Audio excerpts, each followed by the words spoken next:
दौऱ्यावर आलेले आहात आणि आपण जर बघितलं तर बदलापूरची घटना ताजी असतानाच नाशिकमध्ये देखील 3 ते 4 घटना समोर आलेल्या आहेत।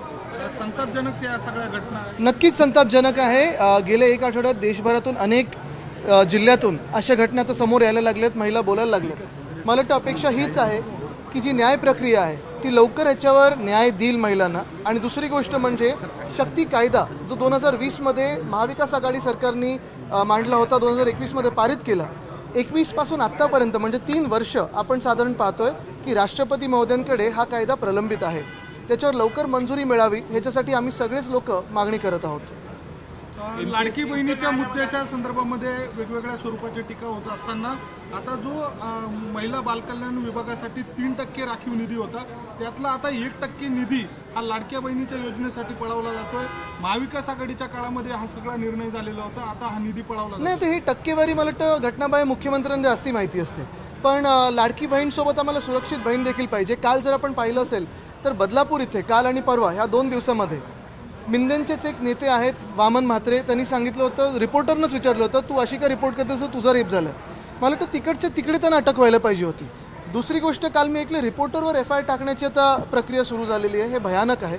तिसरी गोष्ट म्हणजे जे आंदोलन करते होते, आंदोलन कोणासाठी करत होते तर एका गरोदर महिलेसाठी जिला 10 तास बसवलं पोलीस स्टेशनमध्ये, त्या 300 लोकांवर FIR टाकलेत, त्यांना जास्ती कस्टडी मिळाली। आणि ज्यांनी मूळ ती घटना म्हणजे घडवून आणली तो जो कोणी राक्षस होता त्याला किती 2 की 3 दिवसाची सजा आहे आता तरी। मला वाटतं ह्या सगळ्या गोष्टींवर आपण लक्ष देणं गरजेचं आहे की आपल्या देशात नक्की चालले तरी काय। काल BJPचे एक MLA बोलले आहेत की ही सगळी राजकीय घटना होती, मुख्यमंत्री स्वतः बोलले आहेत की हे सगळं राजकीय होतं, आणि काल तर मला वाटतं सांगितलं की 2-3 महिन्यापूर्वी कोणातरी फाशी पण दिली। हे तुम्ही तरी ऐकलंय का कोणीतरी? कारण फाशीसारखा जो निकाल असतो तो देशात एवढा मोठा असतो की आपल्यामध्ये खूप चर्चा होते, अपीलात जातं, सगळं काही होतं, राष्ट्रपती महोदयांपर्यंत पोहोचतं। काल जे स्वतः खोटं बोललेले आहेत घटनाबाह्य मुख्यमंत्री, त्याच्यावर त्यांनी पत्रकार परिषद घेऊन पहिलं तर 2 महिन्यापूर्वी की 3-4 महिन्यापूर्वी हे सांगावं, कारण त्याच्यात त्यांची गफलत झालेली नेहमीसारखी। त्याच्यानंतर त्यांनी सांगितलं की आम्ही 2 महिन्यात सगळं काही निकाल लावला आणि फाशी दिली। कोणाला दिली, कशाबद्दल दिली, कधीची केस होती, कशी झाली ही फाशी, कुठे दिली ही फाशी, हे सगळं त्यांनी लोकांना सांगावं, कारण ते एवढं खोटं बोलत चाललेलं तर आम्हाला माहिती होतं त्यांच्यात किती खोटेपण आहे, पण तो आता जग जाहीर होतो। दुसरी गोष्ट म्हणजे तुम्हाला सांगतो, हे सगळं वातावरण बनत असताना त्यांना जे वाटते की राजकीय मला वाटतं ही गोष्ट राजकीय पक्षांनी ह्याच्यात आता उतरणं गरजेचं आहे, कारण जोपर्यंत शक्ती कायदा पास होत नाही केंद्र सरकारकडून किंवा राष्ट्रपती महोदयांकडून तोपर्यंत ही परिस्थिती अशीच राहील। MPSCच्या विद्यार्थ्यांचं आंदोलन चालू आहे, MPSC परीक्षा पुढे ढकलावी। मला वाटतं हे आंदोलन आपण पाहिलं असेल 2022 असेल, 23 असेल आणि आत्ता पण मागच्या वर्षी देखील जी आश्वासनं दिली होती, यावर्षी देखील जी आश्वासनं दिली होती, आम्ही सगळे ह्याच्यावर बोलतोय। आंदोलनात काही जण जात आहेत, मला वाटतं पवार साहेब देखील आमच्या वतीने सगळ्यांच्या इंडिया आघाडीच्या वतीने जात आहेत। पण हे सगळं होत असताना मूलभूत प्रश्न हाच राहतो की परत ह्या विद्यार्थ्यांना ही आंदोलनं का करावी लागतात? काही बेसिक ज्या गरजा आहेत, बेसिक ज्या गोष्टी की 2 पेपर एका दिवशी होऊ नयेत, आता IBPS आणि ही जी परीक्षा आहे ती एकाच वेळी तुम्ही घडवून आणताय, हे ह्या बेसिक गोष्टी ज्या MPSCला कळायला पाहिजेत। पण परत आंदोलन होतात, आंदोलन चिघळायला लागतात, ह्याच्यावर सगळेच राजकीय नेते बोलत आहेत, सरकार दाखवतं तरी की त्यांना हे सगळं दिसतंय, पण हे सगळं होऊन अजूनही नोटिफिकेशन काही निघालं नाही। तसंच मुंबई महानगरपालिकेचं देखील अजून एक असंच आज पत्र लिहिलं मी ह्याच भरती कारणाने। आणि तुम्ही परिस्थिती बघा, महाराष्ट्रात आज आपण पाहतोय की उद्योग क्षेत्रात तर कुठेही आपण काही गरुड झेप ह्या गेल्या 2 वर्षात घेतली नाही आहे, नवे रोजगार निर्माण होत नाहीत, नवे नोकऱ्यांच्या संधी येत नाहीत। आणि हे का बाजूला होत असताना जे कोणी स्पर्धा परीक्षेला जातात त्याला देखील आंदोलन करायला लागतं, म्हणजे नोकऱ्या तरुणांनी घ्यायच्या की नाही घ्यायच्या। साहेब, आदिवासी विद्यार्थ्यांचं देखील कालपासून आंदोलन सुरू आहे, 22 दिवस झाले उपोषण सुरू आहे, कालपासून रास्ता रोको आंदोलन सुरू आहे, नाशिक गुजरात महामार्ग देखील कालपासून। म्हणजे आपण हाच विचार करा, आज तरुणांना रस्त्यावर यायला लागतंय आंदोलन करण्यासाठी, का तर नोकऱ्या आणि स्पर्धा परीक्षा। आज महिलांना रस्त्यावर यायला लागतंय का तर सुरक्षा। आम्ही हे तर सांगितलंच आहे, लाडली बहीणला आम्ही वाढीव तर देऊच निधी, पण त्याच सोबत सुरक्षा देखील देणं गरजेचं आहे, त्या देखील आज रस्त्यावर आहेत। शेतकरी आज आपण पाहतोय आत्महत्या काही थांबत नाही आहेत। मग नक्की या राज्यात खुश आहे तरी कोण या सरकारबरोबर? जे 50 खोकेवाले आहेत त्यांचं सगळं आनंदात चाललं असेल, पण आज जनताच रस्ते।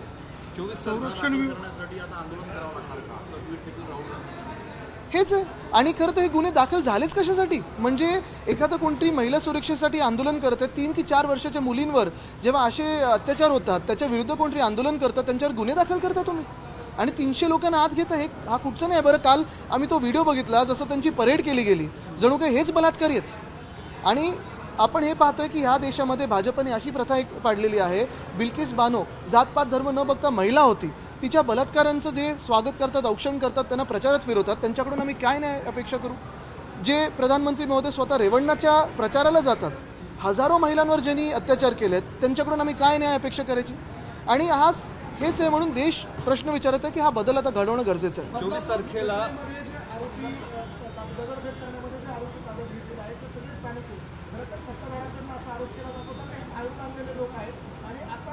कारण बरोबर आहे, कारण घटनाबाह्य मुख्यमंत्री प्रत्येक ह्याच्यात राजकारणच बघतात. त्यांनी खरं तर काल येऊन उत्तर द्यायला पाहिजे होतं. ते स्वतः कुठे होते? स्वतःच्या फार्म हाऊसवर होते. पौर्णिमा होती म्हणून फार्म हाऊसला गेले शेती करायला. मला माहीत नाही कुठच्या प्रकारची शेती आहे. दुसरं म्हणजे गृहमंत्री कुठे होते? दिल्लीत होते राजकीय चर्चा करायला. मग बदलापूरमध्ये का नाही गेले हे लोक? त्याच्यावर उत्तर का नाही आली?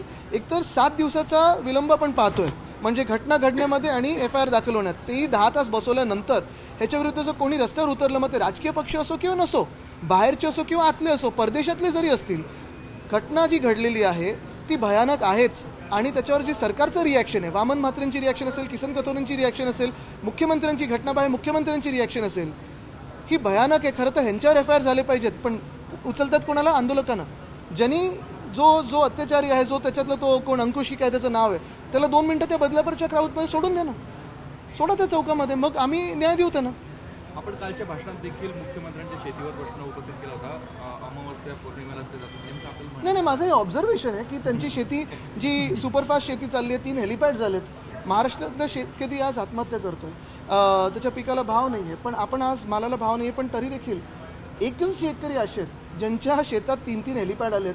गाव अख्खं आता ते विकत घ्यायला निघालेले आहेत. आणि ते 2च दिवशी जातात. रात्री किती दिवसात मला माहीत नाही, तेवढं ऑब्झर्वेशन नाही केलं मी, पण चंद्राच्या ह्याच्यावर जातात तिथं. मला माहित नाही काय कशी शेती. आदित्य साहेब, पूजा खेडकर प्रकरण स्वाभिमान यात्रा ही जी निघालेली आहे, ते आज छगन भुजबळांचं येवला आणि सुहास कांदेंचं नांदगाव नाही, महाराष्ट्राचं येवला आणि महाराष्ट्राचं नांदगाव. आदित्य साहेब, पूजा खेडकर प्रकरण समोर आलं होतं. त्यानंतर महाराष्ट्र लोकसेवा आयोगामध्ये देखील बोगस दिव्यांगांचा मुद्दा उपस्थित झालेला होता. बाळू मार्केट सारखा नाशिकचा रहिवासी नसताना त्याला प्रमाणपत्र देण्यात आलं. मात्र नाशिकमध्ये असलेली दिव्यांग असलेली वंदना पगार यांना 2 वर्षांपासून टोलवाटोली केली जाते. जे सारखा रुग्णालयाचा अहवाल असताना हे प्रमाणपत्र दिलं जात नाही. मला वाटतं आपण सगळ्यांनी थोडं लक्षात घेणं गरजेचं आहे की आरडाओरडा आपण ती घटना घडली की लगेच खूप होते. पूजा खेडकर प्रकरण असेल, मग तो कोण अगरवाल पुण्याचा होता, मग शाह मुंबईतला ज्यांनी आमचे कोळीवाडीतल्या एक महिलेला चिरडलं गाडी खालती. हे सगळं झाल्यानंतर अगरवाल कुठे? देशात आहे की परदेशी पळालेला आहे? पूजा खेडकर खरं देशात आहेत की परदेशी पळालेले आहेत? राजेश शाह जे प्रकरण होतं त्याच्यावर पुढे काय झालं? कस्टडीत आहे की बाहेर आहे, मजा करतोय? म्हणजे बुलडोजर त्या 1-2 दिवसासाठी चालतो, पण पुढे काय होतं याचं? आणि काल जे आंदोलन झालं, आज पण जे आज सगळ्या महिला रस्त्यावर आहेत, ते एवढ्यासाठीच आहेत की खूप वेळा ह्याच्यावर आपण सगळेच म्हणजे राजकीय पक्ष असतील, न्यूज माध्यम असतील, हे सगळेच आपण बोलतो, पण नंतर विसरून जातो, कारण नवीन एक कॉन्ट्रोवर्सी होते. तसंच आपण अजून एक महत्त्वाचा विषय विसरतोय, तो म्हणजे हिडनबर्ग जो रिपोर्ट आहे सेबीबद्दलचा. आपल्या देशातली सेबी ही सर्वात महत्त्वाची संस्था आहे आणि त्या सेबीबद्दल आपण सगळे विसरून गेलो. हे होता कामा नाही, कारण देश एका बाजूने लुटला जातोय, दुसऱ्या बाजूने अत्याचार वाढत चाललेले आहेत. आणि म्हणूनच ही महाराष्ट्राची स्वाभिमान यात्रा आम्ही काढली. पवार साहेबांच्या सुरक्षेमध्ये वाढ करण्यात आली, सुरक्षा देण्यात आली. आधीपासून होती, पण आता हे काय चाललंय? आता आपण पाहत असाल, उद्धव साहेबांना Z+ सुरक्षा आहे, पण कमी लोक दिलेले आहेत, म्हणजे कॅटेगरी ती ठेवून हे खेळ चालू असतात. आमची पण कधी सुरक्षेत जास्ती लोक वाढवतात, कमी करतात. हे सगळं मला वाटतं गृह खातं एवढं सगळं त्याच्यात लक्ष देण्यापेक्षा महिला सुरक्षेवर जर लक्ष दिलं, आमचे कमी जास्ती करण्यापेक्षा, तर मला वाटतं महत्त्वाचं आहे. लाडकी बहीण योजनेवरून कुठेतरी कर्जाचा बोजा वाढणार आहे. लाडकी बहीण तर ठीक आहे, आम्ही तर परत सांगतो की ह्याच्यात आम्ही वाढीव देऊ, कारण हे गरजेचं आहे. आज महाराष्ट्रात जी परिस्थिती आहे, महागाईत 1,500 रुपयांनी काही होणार नाही, आणि 15 लाखाबद्दल बोलणारे 1,500 1500 बोलतात. हा सगळ्यात मोठा फरक आहे 10 वर्षातला. पण दुसरी गोष्ट आपण एक जाणून घ्या की जे काही financial rule and budget management FRMB BM हे जो कायदा आहे, त्याच्यात 3%हून जास्ती कर्ज वाढलं नाही पाहिजे, नाही तर ते सरकार डिसमिस होतं. फायनान्शियल इमर्जन्सी लागते. आज माझा लाडका कॉन्ट्रॅक्टर ह्या योजनेमुळे जे काही कर्ज वाढत चाललेलं आहे, तुम्ही मला सांगा ना, 2 वर्षात 3 वर्षात ह्या 2 वर्षामध्ये 22-23 आणि आता 24चं अर्ध वर्ष जेवढे कॉन्ट्रॅक्ट दिले गेले आहेत, त्याच्यातून एक तरी रस्ता किंवा एक तरी काम सुरू झालेलं दाखवा. चला संपलेलं तर मी विचारतच नाही, सुरू झालेलं दाखवा. मुंबईत 12,000 कोटीचा घोटाळा केला, मागच्या वर्षी 6 आणि आत्ताचं 6. इथे प्रशासक जे आहेत त्यांना विचारा इथे किती रस्त्यांची कामं हाती घेतलीत. आत्ता मुंबई गोवा महामार्ग असेल, मुंबई अहमदाबाद असेल, मुंबई नाशिक असेल, एवढी भयानक परिस्थिती आहे. तिथे डंपर दिसत आहेत, JCB दिसत आहेत, काम कुठे दिसतंय? मंत्री रवींद्र चव्हाण म्हणतात गणपतीच्या अगोदर खड्डेमुक्त महाराष्ट्र, एक मिनिट, हे केलं तर तिथं खड्डेमुक्त महाराष्ट्र होईल असं. हो, त्यांनी 2022 मध्ये हे म्हणून दाखवलं होतं, 23 मध्ये हे म्हणून दाखवलं होतं, 24 मध्ये देखील म्हणून दाखवतील. पण मूळ खातं जे नितीन गडकरी साहेबांकडे आहे, जे आम्हाला सांगत असतात की मी रस्ता पुरुष आहे, विकास पुरुष आहे, मी 5 मिनिटात 5 किलोमीटर बनवतो, आता पाण्यातली गाडी हवेत उडणार. 3 महामार्ग आमचे एवढे भयानक आहेत. तुम्ही टोल करेक्ट करत असता, कॉन्ट्रॅक्टर कोण आहेत 10 वर्षापासून? का नाही होते मुंबई महामार्ग 10 वर्षापासून? एवढी खराब परिस्थिती काय? कधी महाराष्ट्राच्या रस्त्यांकडे लक्ष द्या.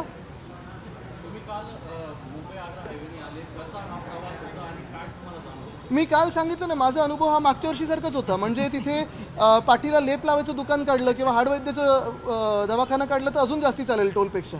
एवढा भयानक हा रस्ता आहे आणि परिस्थिती बदलली नाही. काल काही पदाधिकाऱ्यांनी अशी मागणी केली की नाशिकला 8 ते 9 जागा शिवसेनेला मिळाव्यात.